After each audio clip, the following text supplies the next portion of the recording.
Hey, I'm going to cover a subject that that I haven't covered, and I generally don't cover on my videos. But it's one of the areas that which is my ultimate dream and goal, and that is the field of sciences. I, I'm I pay attention to a lot of things, but one of the things, and that's because my ultimate goal is to get out into space within my own lifetime, uh, fly around in a starship, and do all sorts of stuff out there. Uh, I have I have a lot of interest in a lot of fields. Geology, bio biochemistry, physics, engineering, architecture, you name it. I I have a lot, but there are certain things about sciences that I get this from my own observation, my own thinking from my observations that has me put the brakes on a lot of the more exotic theories out there, and uh, and I get a violent reaction to those, such as string theory, um, chaos theory, uh, vacuum. You know, I forget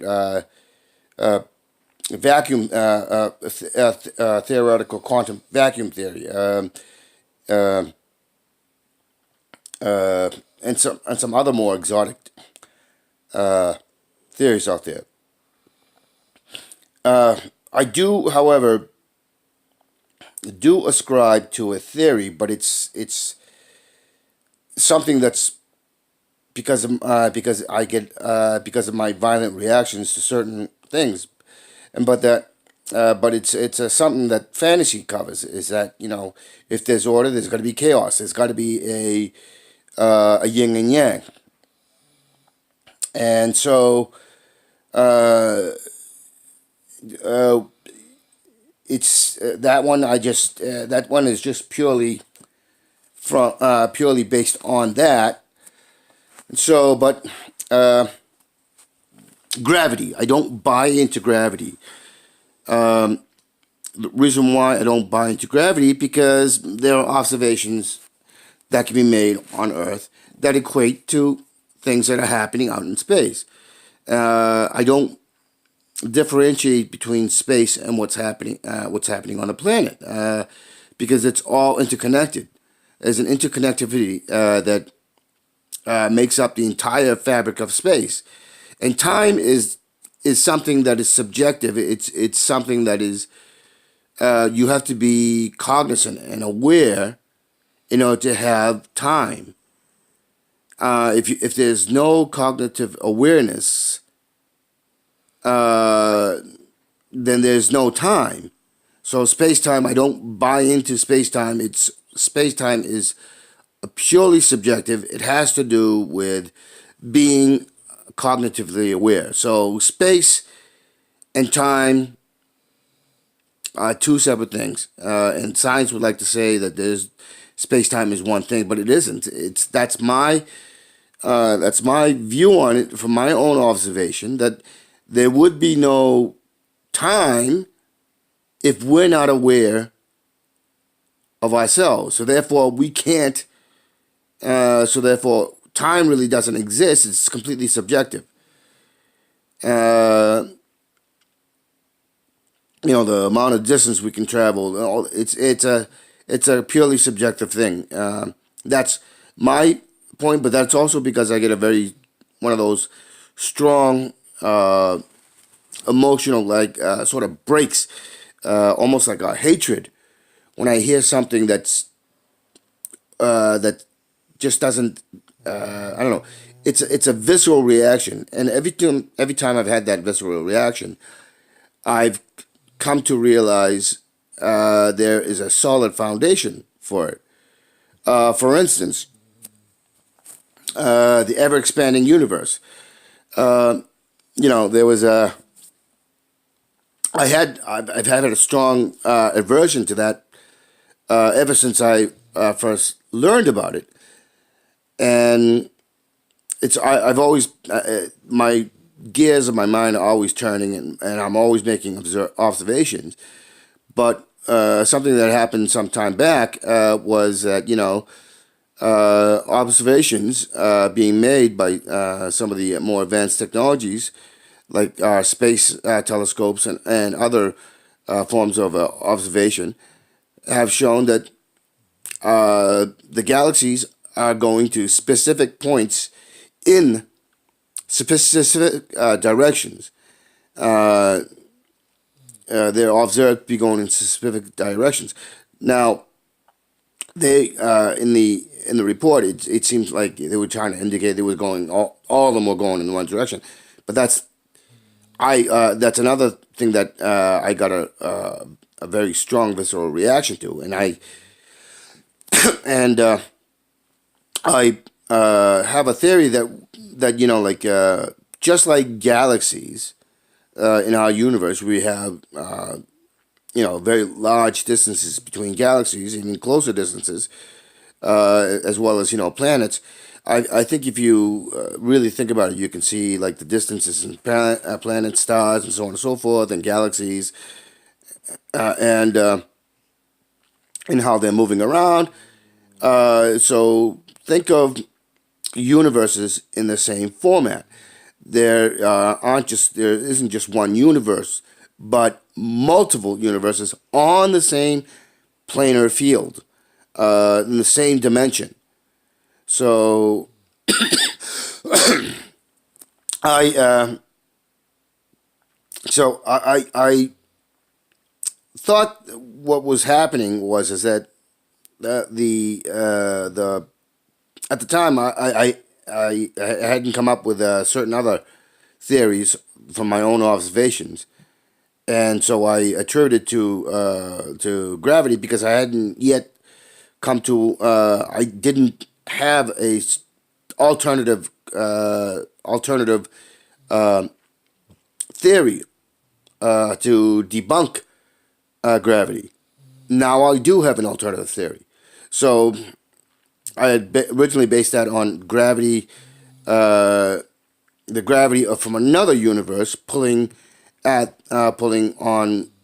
matter and objects in our universe to send them to that direction, and vice versa.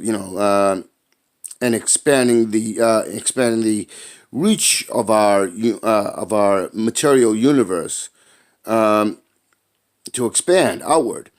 So, anyways, and that observation gave some credence to my theory, but as I said, I've come up with an alternative to the to why I have an aversion, a strong visceral aversion to gravity.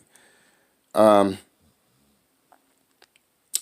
now believe that there is no such thing as gravity, and that gravity is simply a not very well thought out rationalizing or observation, and putting it into the realm of fantasy and science fiction versus actual observational thinking, logical observational thinking. And so this is my take. So space is a physical object, and space is the only object that we could truly call infinite. As the theory that got me to the reasoning for multiple universes on the same planar field has has through the observation of what's we call our universe, with all these galaxies and planets. I think just like there are billions of galaxies in the universe, I think there are billions, if not trillions, if not, Googleplex of universes out there on the spatial plane. And so, space is a physical object, and it is the interaction of matter with planets, stars, white holes, black holes, photons, and all these other energies that interact with space. And so I think that space is a membrane, and all matter exists on the plane of space, and that the motion and the friction and kinetic energy produced by all this matter on space, which space is different of made of exotic matter. When you have that happening, it's almost like when you drill or grind something, you get fine particulates coming out from the energy created by the grinding or the drilling. So this will create these exotic particles that seem in the quantum vacuum theory that seem to be popping up out of nowhere, and it's not coming out of nowhere. It's coming from the interaction of matter on space, and space is the exotic plane, and the different energies created by the motion, by the dispersal of this of the energy, as well as like when we have in the planet, different things cause wind and currents and other factors that contribute to the ecosystem that we have. And I think the same thing, sort of the same thing, happens when in space, with all the stuff that space acts like a wave, and all that and wind and all that other stuff, because of the interaction of matter on space. And gravity doesn't exist because what happens is when think of space as an exotic sheet membrane, and when you set almost like a liquid, it's a solid, and it's a solid, and it's a liquid at the same time. So like let's say you drop a ball on water, right? But it's not a thick solid ball that will drop to the sink below the waves. I mean below the water. And so if you drop it and it's solid, but it creates a depression on the on the surface of water, and water is constantly trying to push back and fill in that depression, that vacuum. And so there's energy created by that on the solid object on the surface of the water. And when you add in the motion and everything else, and the object moves, it causes other friction, other kinetic energy. So I think gravity is simply a matter of matter on space, creating wells or depressions, and it is with the magnetic fields and all that other stuff going on. It's not actually sitting directly on that, and and I think space creates its own magnetic field. And so what ends up happening is you have space trying to fill in and correct that depression or vacuum, and you have differing energies, the exotic particles of space, and the magnetic field that it creates, it's creating friction and kinetic energy, and that is what creates not only what is described as gravity, but also what is contributing to the expansion of the universe with the movement of galaxies. Um, it is the waves created by matter, uh, uh, by the exotic matter of matter on the fabric of space, and it's creating waves and wind, solar wind, wind energy, and everything else, which is pushing and uh, expanding, and I think the outer universes on the same plane of fields also have also have a reaction, because they're got their own matter, and their own matter is creating depressions and wells, and space is constantly trying to correct that and bring it back to a shape. The materials that we've made, where when you for instance, like the material where that's been used on cars or in other fields now, where if you hit it, and what ends up happening is this: once the pressure is gone, it wants to come out and retake its original shape. I think that's what space is doing, and I think what the matter is doing is creating all of this, so that so that it looks like there's gravity. It looks like there's the expansion is being created by other of the more exotic theories out there. And I think it's a lot more simpler, because I throughout my lifetime, I noticed that things that seem to be really complex and that you need education in engineering and all that other stuff. But if you understand enough about it, you come to understand it's so simple. But science likes to make it sound like science and engineering and all these others likes to make it look like it's a lot more complex. And so we have this idea that there's such a complexity, and so such an unknowing, mysterious complexity. And I don't think that's the case. That's one of the reasons why I'm intelligent, but I get in math I still ask the question, why does 1 + 1 equal 2? Because I'm overthinking it, because it isn't as complex as so much is made out to be, because there is a beauty in simplicity.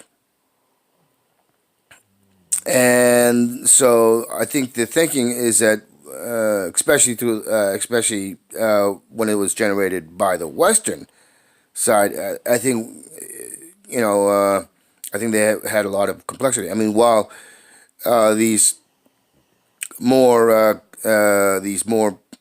exotic ideas makes for great science fiction books and fantasy and all that other stuff, it does. They don't actually help in any way, because they make good movies, they make good TV shows and books, but they just confuse and detract from us actually going forward. And so my theory answers many of the issues that science runs into, because of the more exotic, complex, overly complex theories out there, whereas more logical, reasoned, observational uh, theory, like I consider mine, answers many of the questions that science is arguing about. Because, simply put, there is beauty in simplicity, and I don't think many of the things that we overly confligate is as complex and as so baffling as we like to think it is. So there you have it. Thanks for your time.